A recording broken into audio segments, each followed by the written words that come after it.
So good morning everybody and welcome to Graham and Sibbald's Future of Scottish Housebuilding webinar. My name is Fergus, I'm our partner at Graham and Sibbald and I'll be your host for the next hour. We've got three excellent speakers and I do encourage you to use the Q&A function on your screen to ask any questions as the event progresses, and these will be picked up by Jen and Rebecca, our facilitators. Always good to stick your name in it, and if you want to be answered specifically by one of our speakers, please address it to them. So over to our first speaker, the handsome Peter Fleming. Sorry, I think this may have been written by Pete himself. Joined Graham and Sibbald last year. He specialises in the acquisition and disposal of commercial property assets, whilst also providing strong analytical and financial cash flow modelling skills to his clients. Pete has over 10 years experience in advising clients on the portfolio of assets and disposal and acquisition strategies. Now, with a strong knowledge of the market, he negotiates deals on favourable terms for his clients, as well as ensuring the terms under the lease provides them with protection. He uses his knowledge and experience to create value for landlords by looking at specific deals and applying wider market principles to them. His experience with regional markets throughout the UK, which enables local knowledge to provide insight within the wider UK context. So over to Pete. Thanks, Fergus. Good morning, ladies and gentlemen. This morning I'd like to briefly touch on the build-to-rent sector and highlight some of the key areas that the sector can help in addressing housing shortages and how both house builders, developers, local authorities and ultimately the residents and customers can benefit from this sector. So firstly, moving on to our first slide. Before delving too deep, sorry, if you could just change the first slide, please. Thanks. Before delving too deep, I just wanted to define what build-to-rent is and how it differs from the traditional private rental sector.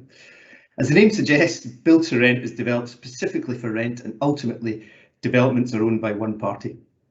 This differentiator provides a new opportunity to approach developments in a different way, because ultimately the product will be different and can be delivered to the market in a different way.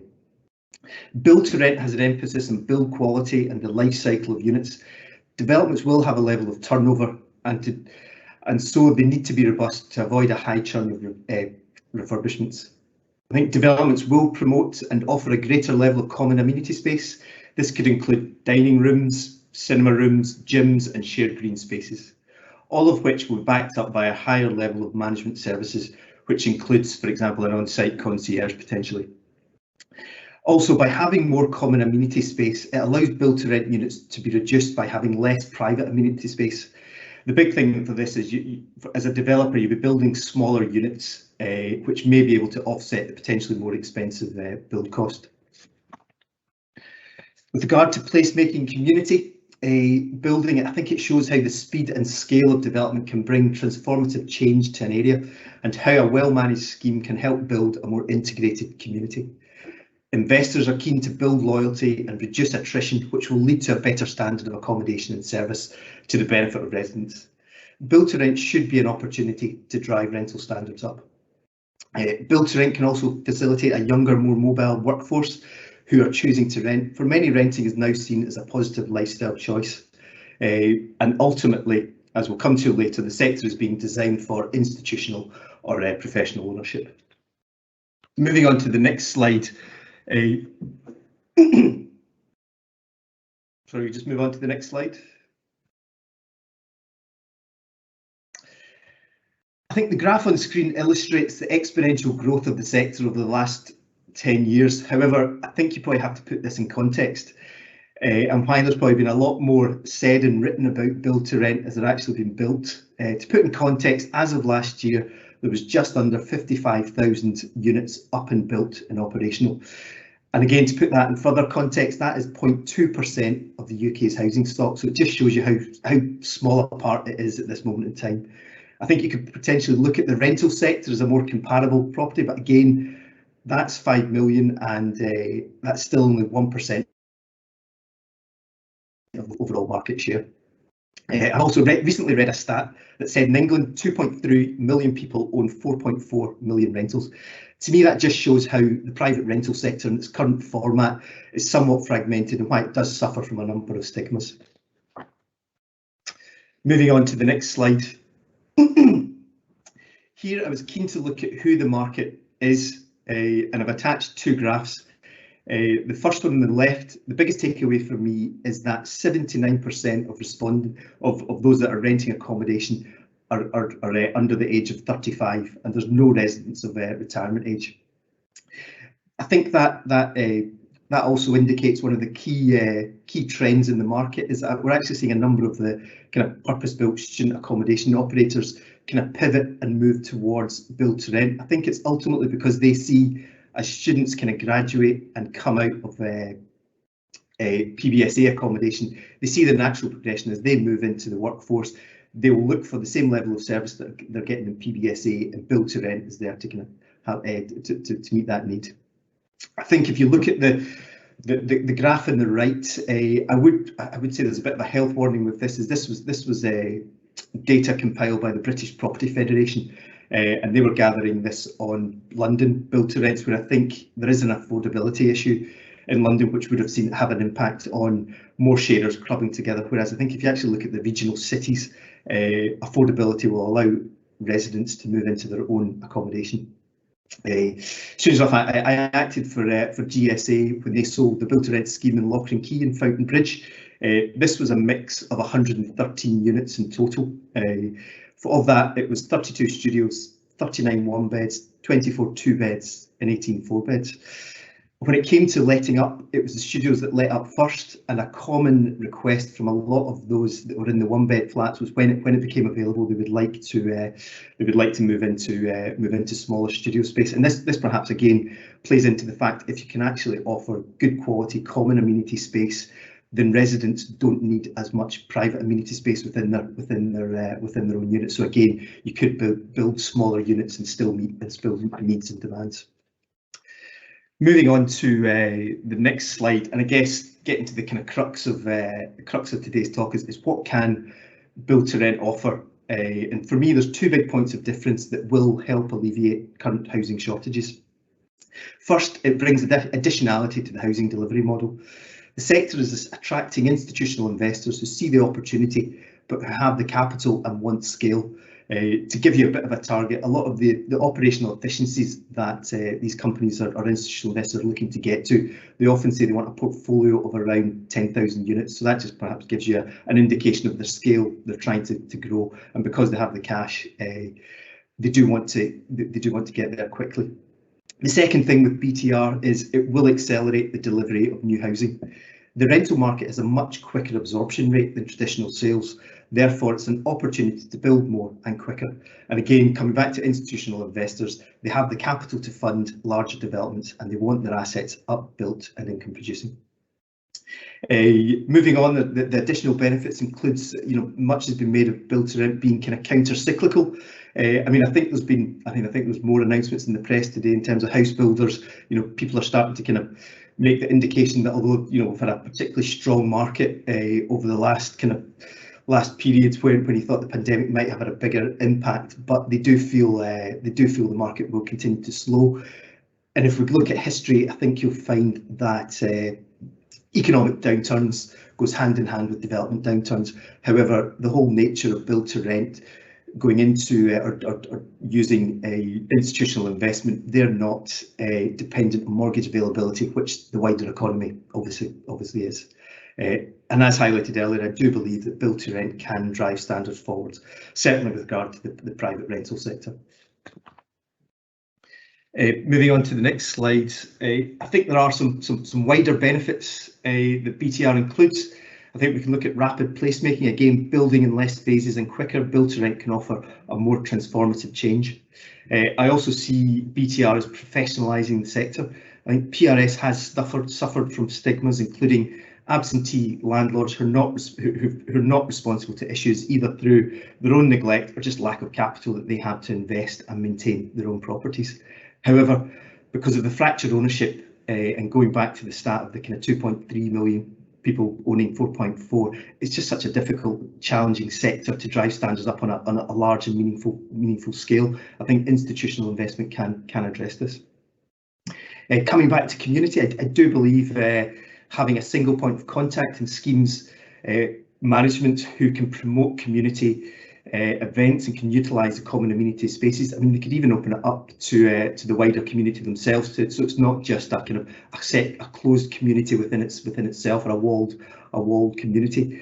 I think it can help to build a sense of place and community feeling. I think we just have to look at the pandemic and one of the big takeaways for me over the last 18 months is just brought it to the forefront is social isolation. You know, a lot of people in apartments by themselves, having to live by themselves. They can't really engage with their kind of usual network of friends.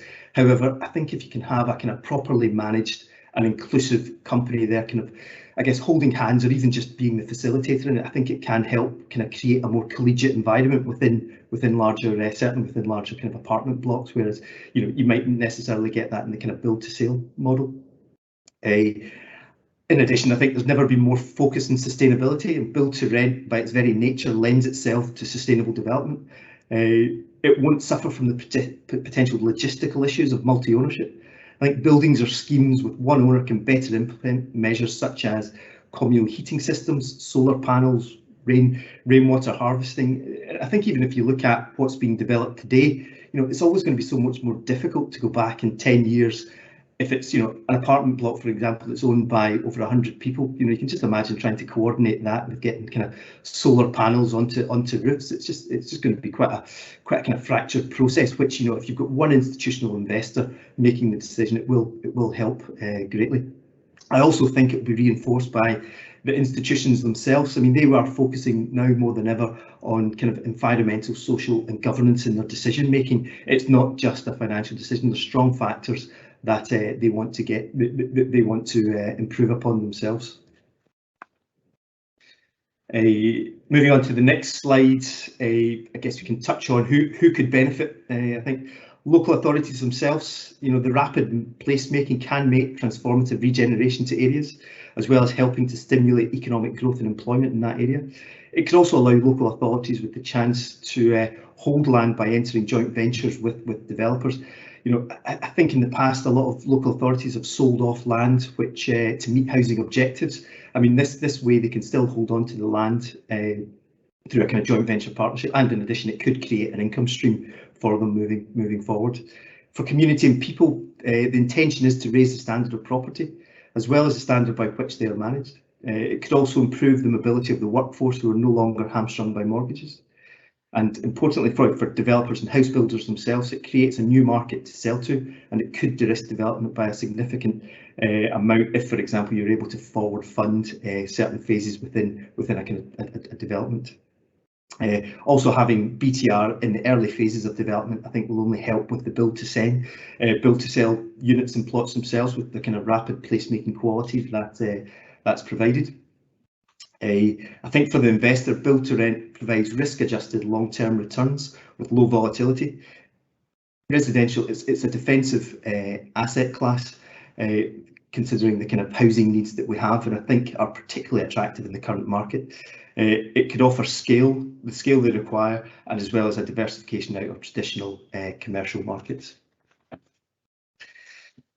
And so on, moving on to the last slide, and to kind of finally kind of surmise, I still think there's key challenges that need to be addressed in the build to rent in the build to rent market. I think in Scotland there's certainly viability issues that need to be addressed.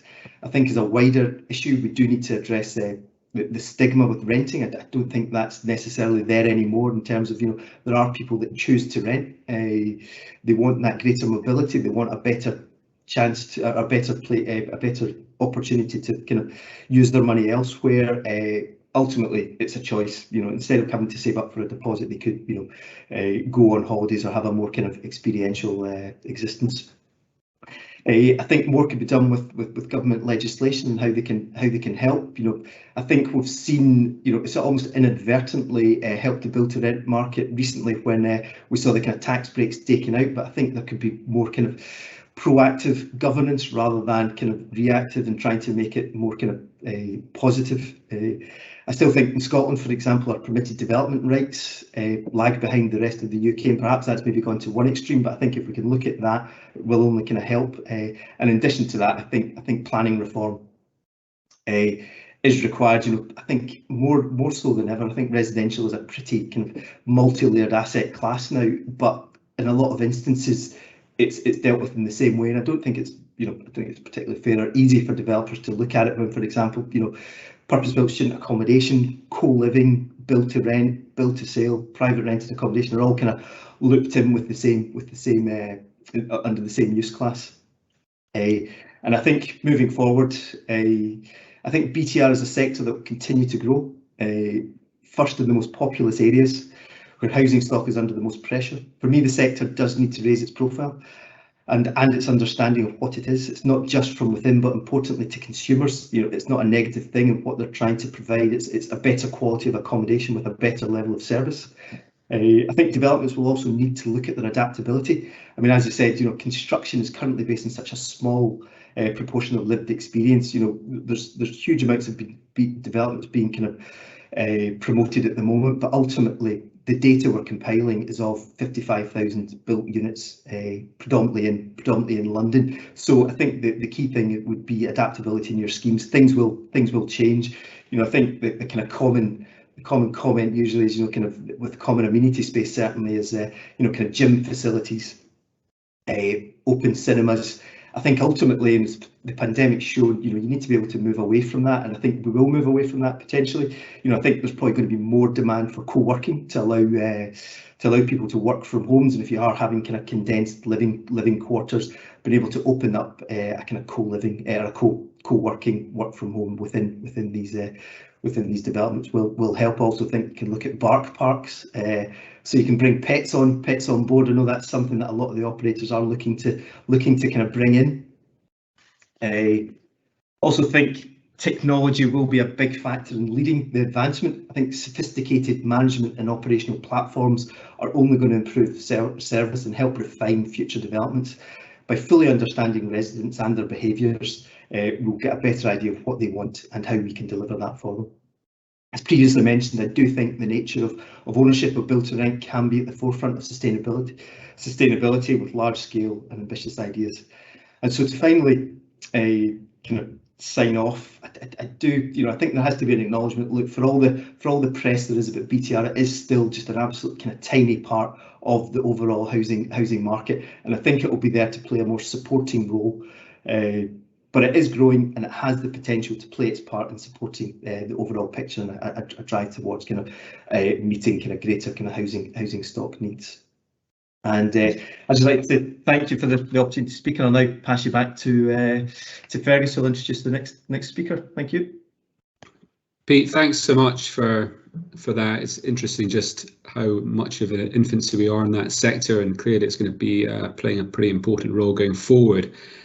So we move on to Ian now. Ian Davie joined Wheatley in August 2018 and is a chartered surveyor with a background in both residential and commercial property.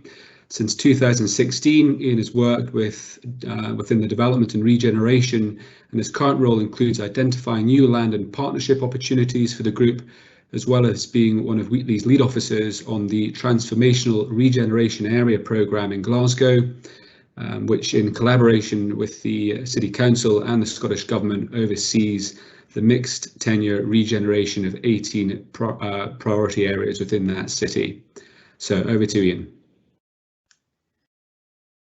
Thanks, Fergus. Good morning, everyone. I'm Ian Davie from the Wheatley Group. It's a pleasure to be asked along this morning to contribute to the Graham and Sibbald Future of Scottish Housebuilding webinar. I'll be covering thoughts from an affordable housing perspective this morning, covering off on the political context around the government's Housing to 2040 vision, before rounding up with some case studies of our own development programme, which highlight some of the sustainable approaches that we are currently taking to development. If I could go to the next slide, please.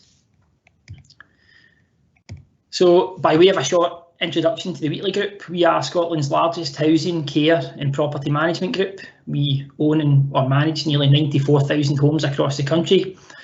And within Group, we have 5 developing registered social landlords who own and manage all of our social rented homes, and geographically they're spread from Argyll and Bute throughout the central belt as far east as North Berwick and down to Dumfries and Galloway in the south.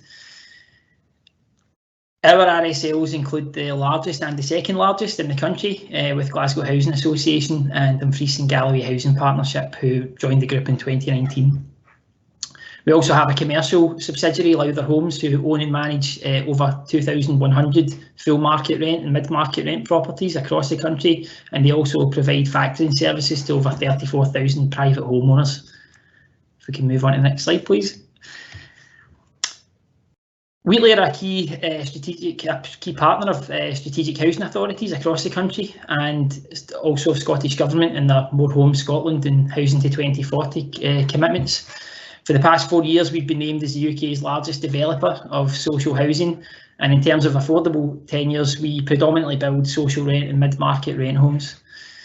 Through our role with Transforming Communities Glasgow, which Fergus touched on, which is an SPV with Glasgow City Council and the Scottish Government, we continue to work with private sector development partners to develop new mixed tenure developments, tenure blind neighbourhoods across 8 priority regeneration areas in the city. Wheatley have significantly contributed to the More Homes target from the last parliamentary term, delivering over 4,000 new homes between 2016 and 21. And last year, despite the significant detrimental impact of the pandemic, and through close partnership working with our delivery partners, we managed to provide 413 new high quality and energy efficient homes for residents in their communities. And for output context, pre-pandemic, we'd completed nearly 1,000 new homes in the year 2019 to 20. Going forward, we'll continue to make a contribution to housing at a national level, and through our new 5-year forward strategy, we aim to deliver 5,500 new homes by 2026. If we could move on to the next slide, please. So the recent programme for government announcement has set out the national ambitions to deliver 110,000 new affordable homes over the next decade, and this is the first time that the Scottish Government has taken a longer term view beyond a single parliamentary term on affordable housing targets. At least 70% of those homes are to be delivered for social rent, and 50,000 are to be delivered by 2026. Funding Scotland's successful affordable housing programme from an RSL perspective is delivered through a combination of public sector and grant and also private sector borrowing. And crudely speaking, this is on a kind of 50-50, 60-40 basis, but obviously depending on site. The Scottish Government has confirmed significant funding support through the Affordable Housing Investment Programme of just under £3.5 billion to achieve this initial 50,000 target by 2026. And the announcement is one of the major pillars of within the Housing to 2040 strategy that was launched back in March by Government.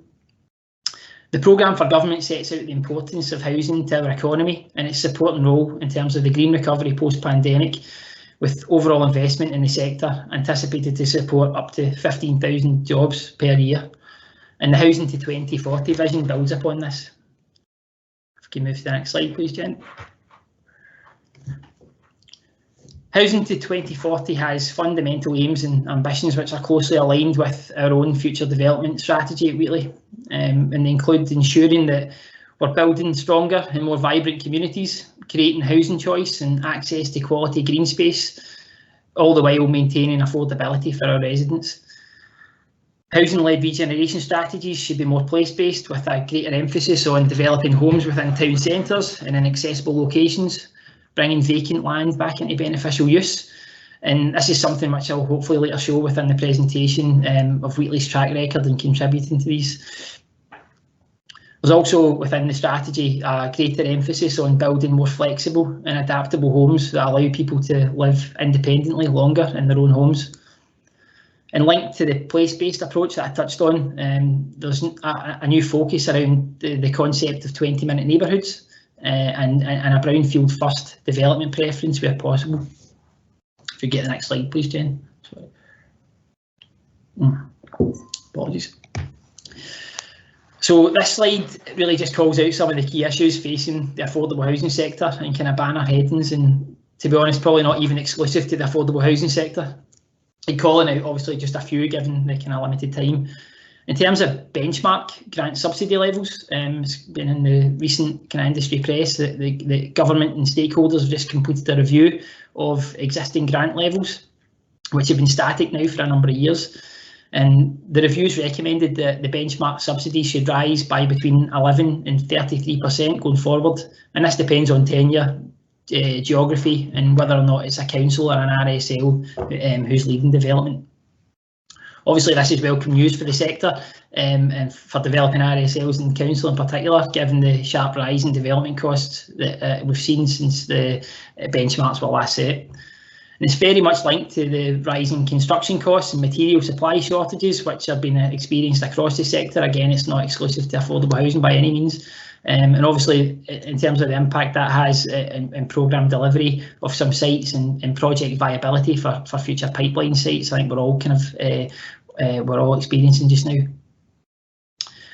The strength of the residential market's also a bit of a challenge actually for developing RSLs who've got an aspiration to acquire and design and deliver their own affordable sites. The strong housing markets led to an increased demand for land in well-connected locations, and this is intensified by the limited stock of land which has been released to the market of late. If we can go to the next slide, please, Jen. Thanks. I referenced the 20-minute neighbourhood concept earlier, and at Wheatley we'll not only consider this in terms of our new build programme, but also use it as a test lens to review the resilience of our existing neighbourhoods. And I think on screen, a fine example of the 20-minute neighbourhood concept in practice within our development programme is showcased in the kind of Carlton Barras area, the inner east of Glasgow. Some of the images on screen kind of give a nod to the award-winning Carlton Barras action plan, which has been a kind of decade in the making now, and it's a council-led regeneration project. Physical regeneration of the Carlton Barras area was the main focus of the plan, and it aimed to create a healthier and more sustainable neighbourhood. In partnership with Glasgow City Council, the Strategic Housing Authority, Wheatley have been developing much needed affordable housing in the area to complement all the fantastic mixed use and public realm works which have been delivered to date. Our new build projects are now all accessible to job opportunities, quality recreation space, retail and leisure offerings, as well as fantastic links to public transport. And the sites on screen, starting with the top right image, this is our award-winning Bell Street development. It involved the comprehensive refurbishment of a former B-listed police stable block in 2019. This was a site where the restoration of this building was previously deemed unviable for the private sector. It's now 52 mid-market rent, 1 and 2 bedroom flats, which are hugely popular. It was the first mid-market rent homes delivered in the city centre, and from a sustainability point of view, it was our first car-free development. The top left-hand image is currently on site just now and due to complete in early 22, and it's our Watson Street development. It's going to deliver a further 46 units of mid-market rent, and it'll, again, like Bell Street, it'll help to contribute towards the council's city centre residential strategy, which is aimed at increasing the population in the city centre over the next decade. And like Bell Street, it's also another good example of car-free development. We've got 3 further developments sit in close proximity, but obviously limited for time, so I've cherry-picked one of them, being the Carlton Village development, which is currently on site. This is a long-term vacant and derelict site, brownfield site, which will soon home 254 mid-market rent homes.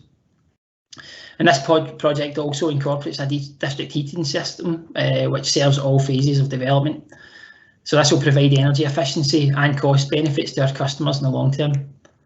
And just as an aside, just to mention in terms of district heating networks, Wheatley currently has the largest number of properties in the country which energy is generated via district heating networks, and that's in the region of 3,000. Just move to the next slide, please, Jen. And further to the Carlton Barras area, we're obviously in the process of delivering sustainable development throughout all of our existing programme, and I thought I would just quickly take you through a few more of these. in headline terms. As a boy for Clydebank, I couldn't come on this forum and not mention the Queen's Quay regeneration project on the site of the former John Brown shipyard. So for those of you who don't know, this is a 146 unit social rent development. It's currently on site and due to complete in summer 2022.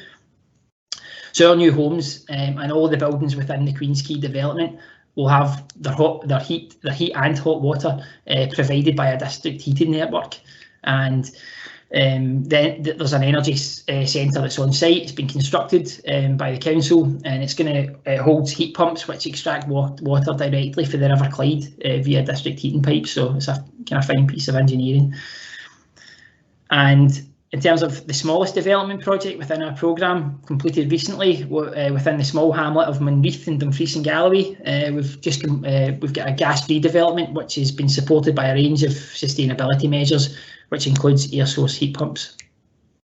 And lastly, at Hurlford Avenue in Garscadden in Glasgow, in keeping with the Scottish Government's promotion of increased off-site construction, this brownfield development of a former school site has adopted the use of closed panel construction methods. And amongst many sustainability benefits associated with this method of construction, we've benefited as a group from the shortened construction programme. On that site in particular as well, we've actually managed to reclaim some sandstone from the original school, and this will be used and recycled as part of the landscaping and green space design. If you could move on, please, Jen.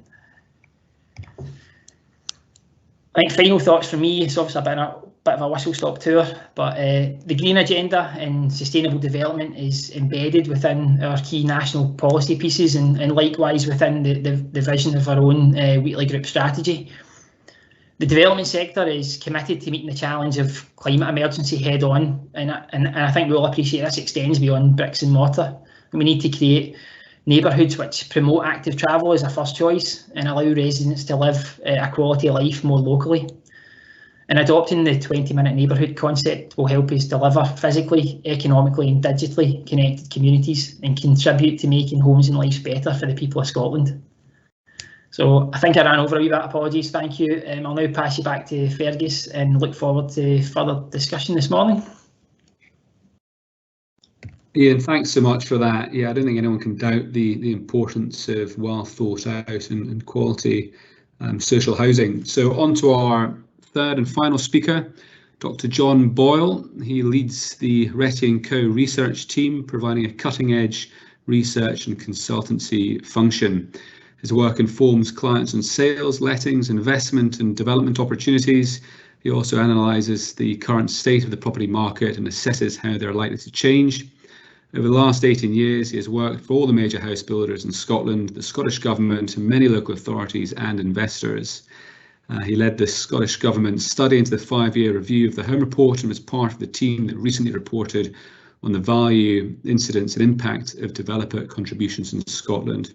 He sits in the Homes for Scotland's Policy Advisory Group and is a member of the Society of Property Researchers and the Royal Institute of Chartered Surveyors. Over to John. Thank you very much, Fergus, and I'm going to share my screen and hope this works.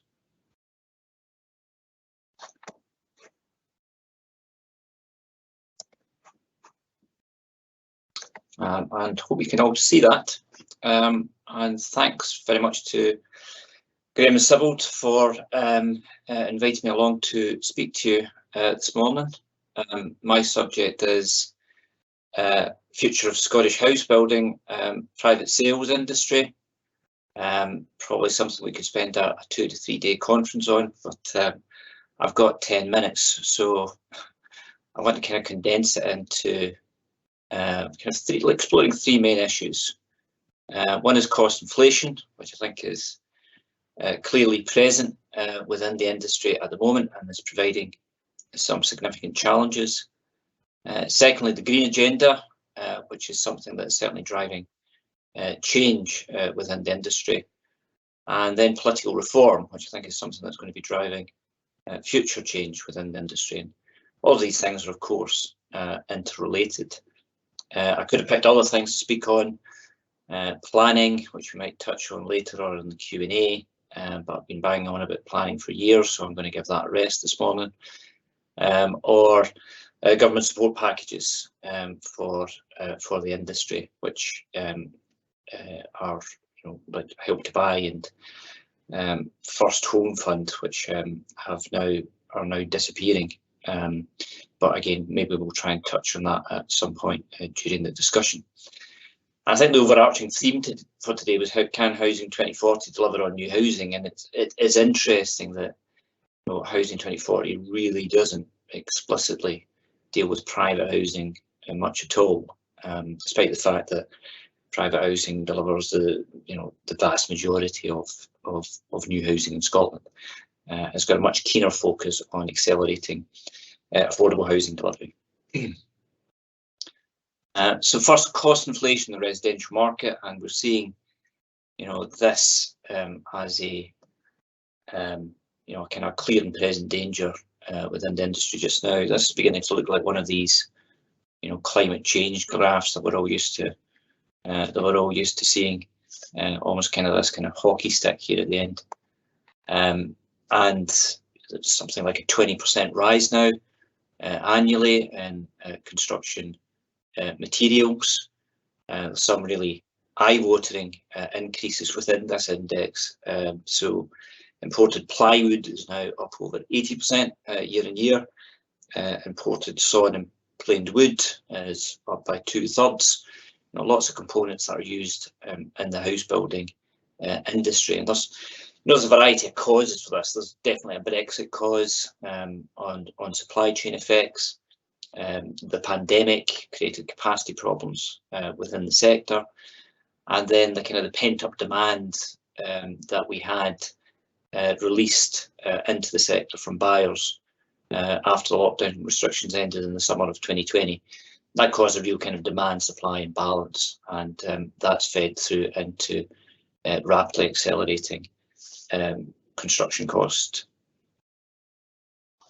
But house price rises have also been a feature of the post-pandemic experience in the housing market, and to some extent that has enabled developers to ride out the cost inflation. So a figure just from yesterday from Office of National Statistics on the HPI in Scotland shows a rise of 14% year on year in July, which is pretty extraordinary. We haven't had those types of growth levels since around about 2004.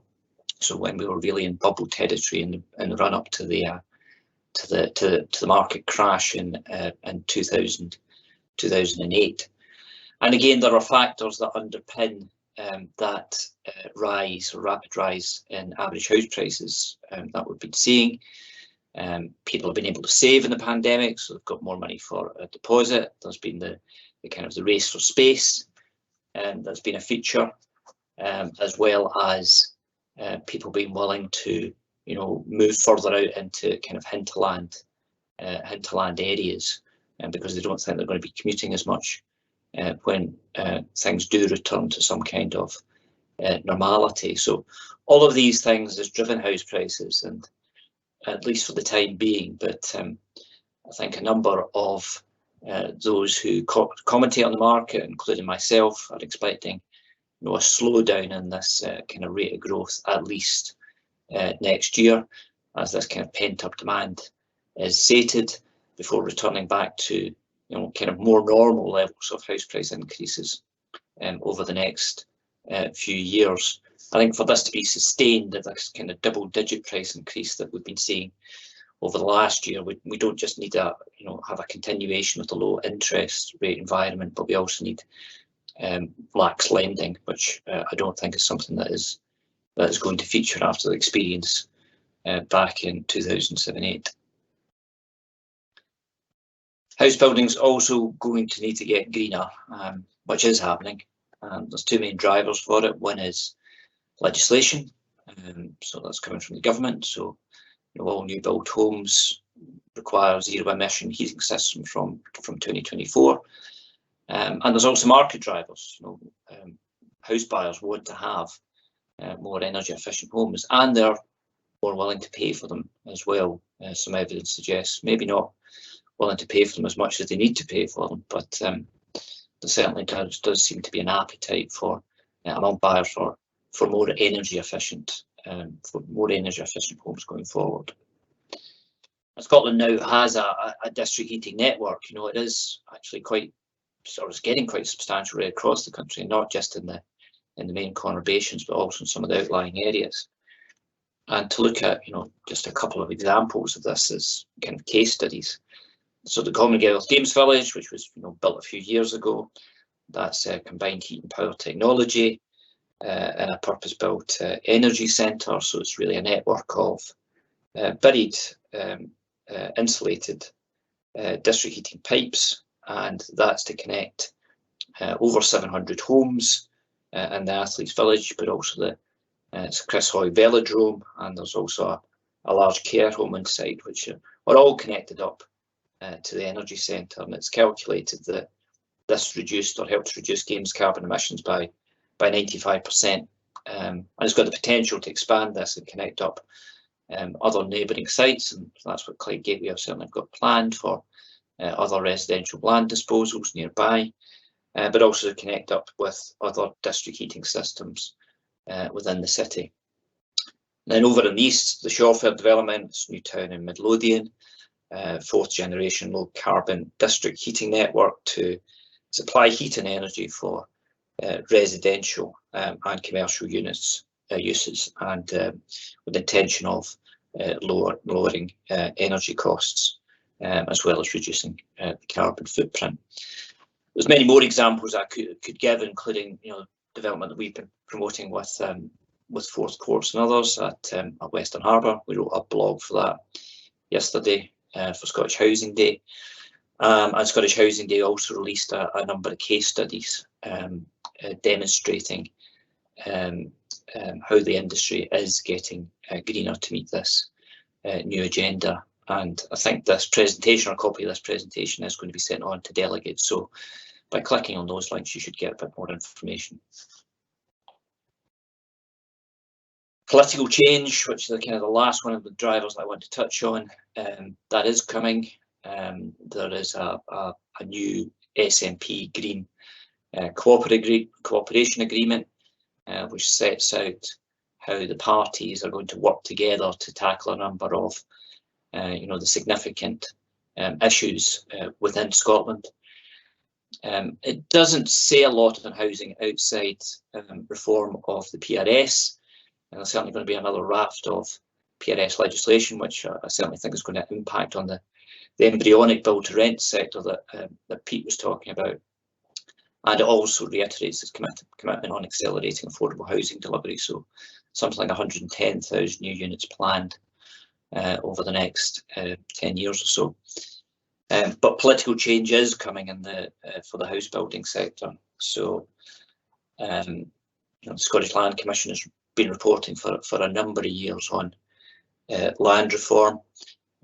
Recent paper on towards having a public interest-led approach to development, where it talks about the socialisation of development and a greater role and focus for the public sector in development. I made a number of recommendations in this paper, including a new recyclable fund to support the creation of a network of place pioneers to assist in affordable housing delivery of public property assets, also empowering local authorities to designate regeneration partnership zones to speed up the redevelopment of land which is under fragmented or multiple ownership, through offering a share in the land value uplift.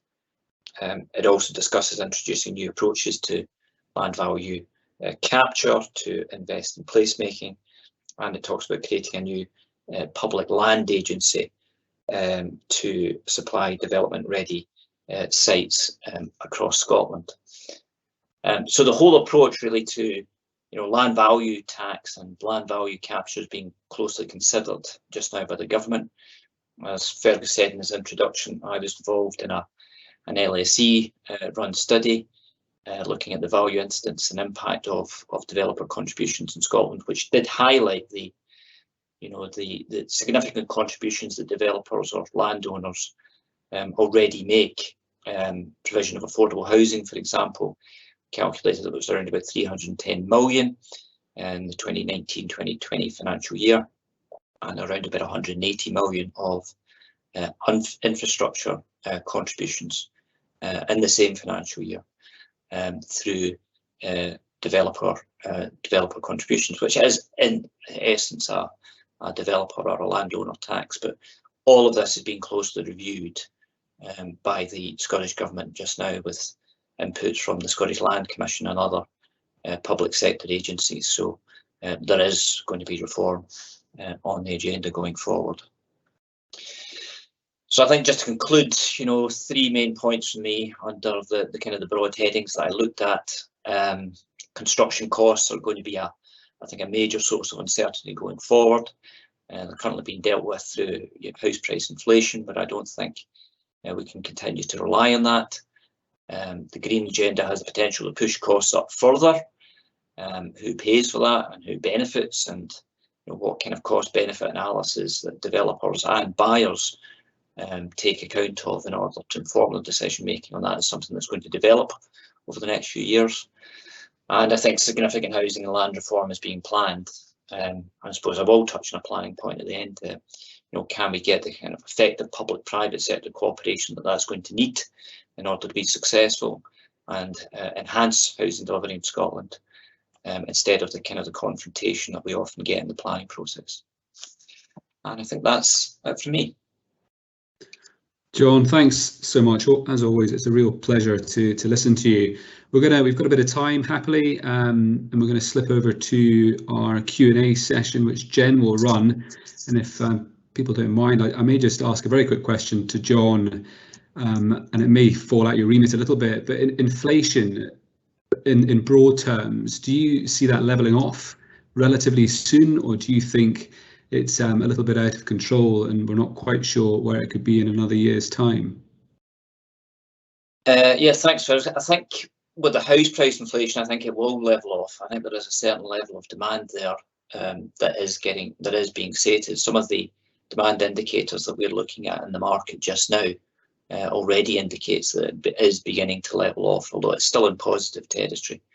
But we don't quite have the same kind of demand supply imbalance in the market that we perhaps had a few months ago when ONS was recording this kind of 14% year-on-year increase in house prices. With construction cost inflation, that's much more difficult to determine.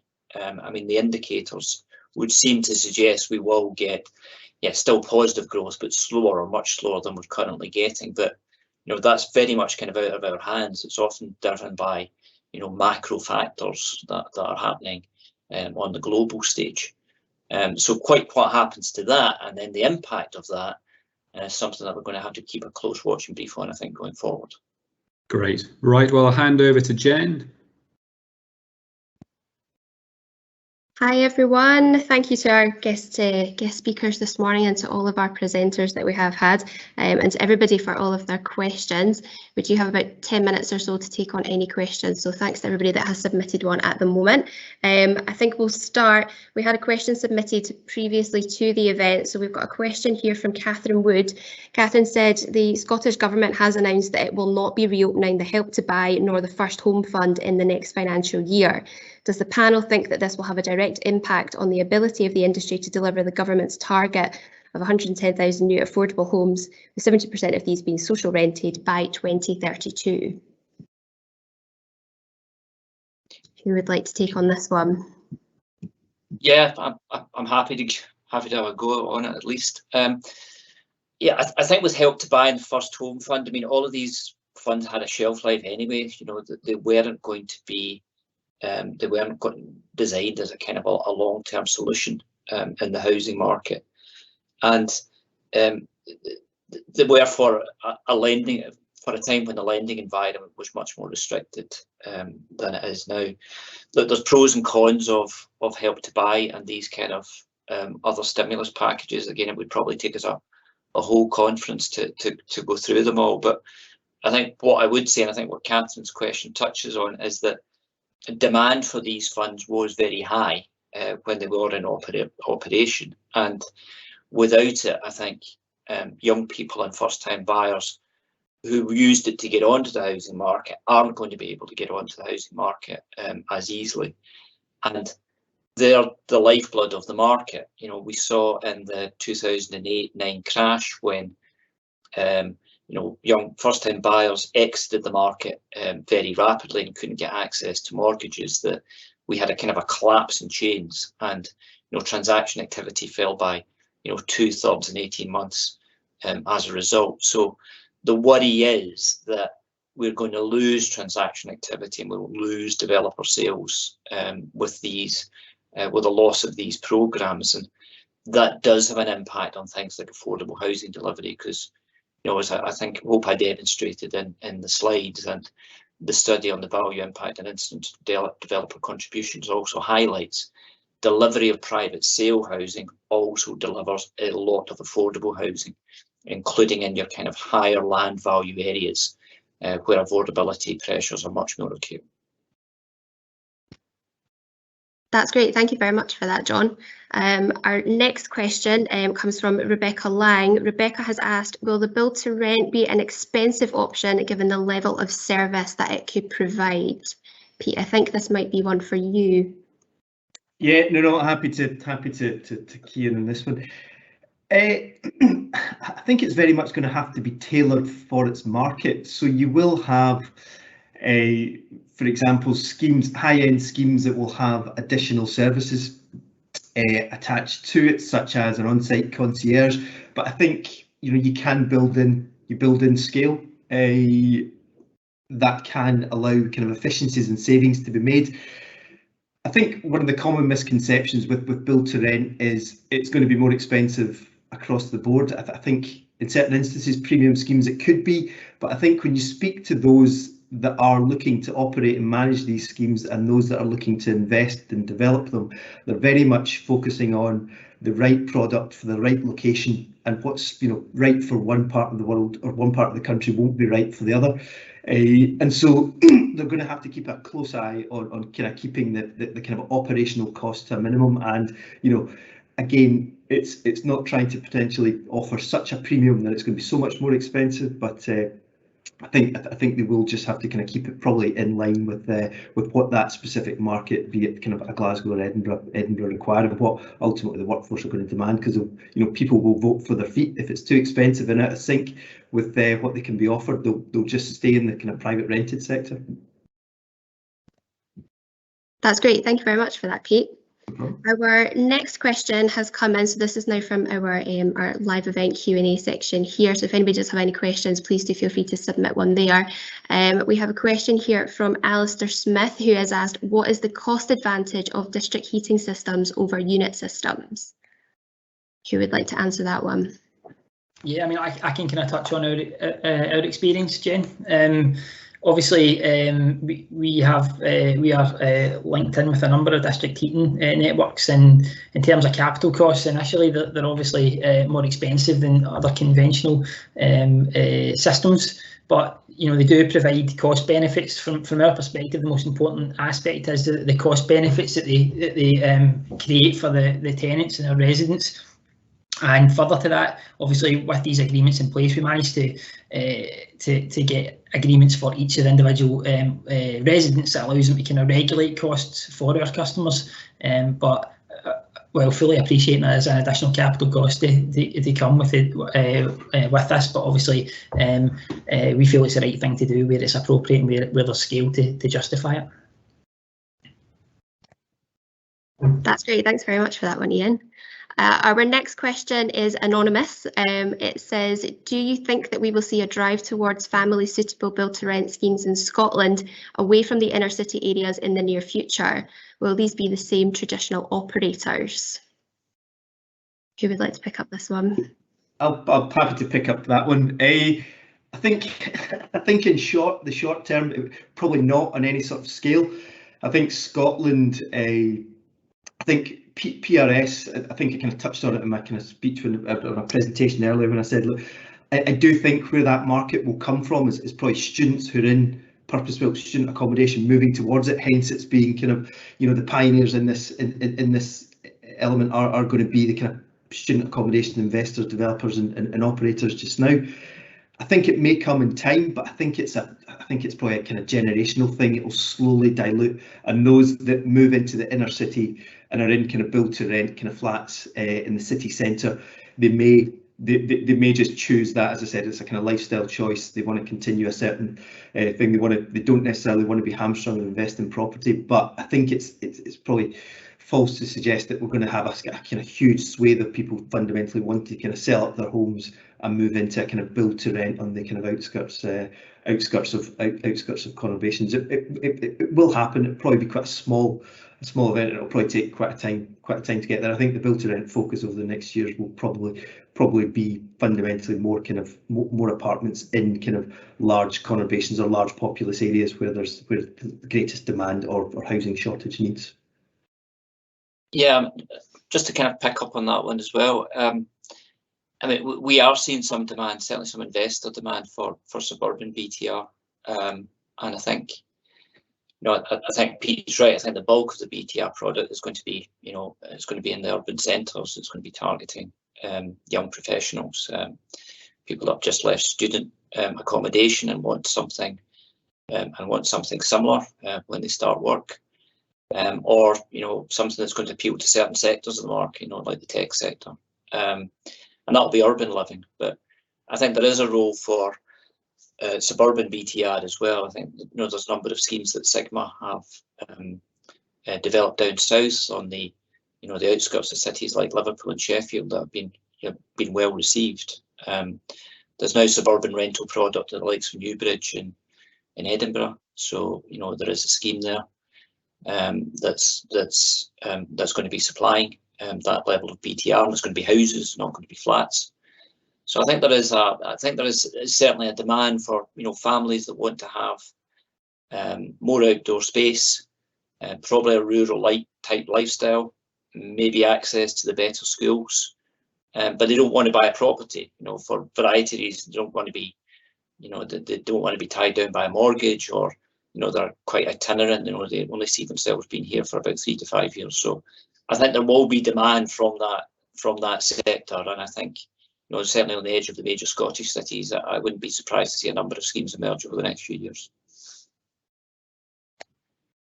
Lovely, thank you both for your comments on that one. I think we've got time for just one more question. So we have one here from Jamie Irvin. Jamie says, Scottish Land Commission proposals are certainly aspirational, some might say revolutionary, but just how practical would they be in encouraging landowners to participate in the process? Who would like to pick that one? I can have a go at it again. Yeah, I mean, I think Jamie's right. I think that they certainly what they're trying to do is promote almost a kind of a sea change in the way that development land is kind of brought to market, and how land is developed in Scotland going forward. But bringing this maybe more to a kind of a European model on kind of a land assembly. But I think ultimately what you're going to require for any of this to work, I don't think there's anything wrong with public interest led development. For example, the Clyde Gateway scheme proves that you can have successful residential and commercial development provided over a period of time. I think Dundee Waterfront's another good example. You can look at things like Crown Street in Glasgow. Stephen Tolston and Archie Rental wrote a very good paper for the Scottish Land Commission on public interest-led development a couple of years ago. So it's certainly got a role to play, but it's you're going to need to have that kind of public-private sector cooperation. It's almost going to have to be kind of embedded, or become much more embedded in the process, in order for that agenda to be realised, I think, and that's going to take a lot of work. That's great. Thank you very much for that, John. Well, thank you to everybody who has submitted a question. I trust we haven't got through them all, but we will aim to make sure that a response is sent round to everybody should your question have been unanswered at this time. With that, I think I'll just pass us back to Fergus just for his final comments. That's great, Jen. Beautifully timed. That's our hour up. It's obviously a hugely interesting and important sector, and I hope you found this event of benefit. want to just thank the speakers once more, and also Jen and Rebecca, who've put so much time into this in the background, so thank you very much. And also thanks to everyone out there who's joined us, and I hope very much you'll join a Graham and Sibbald live webinar event again soon. Have a good afternoon.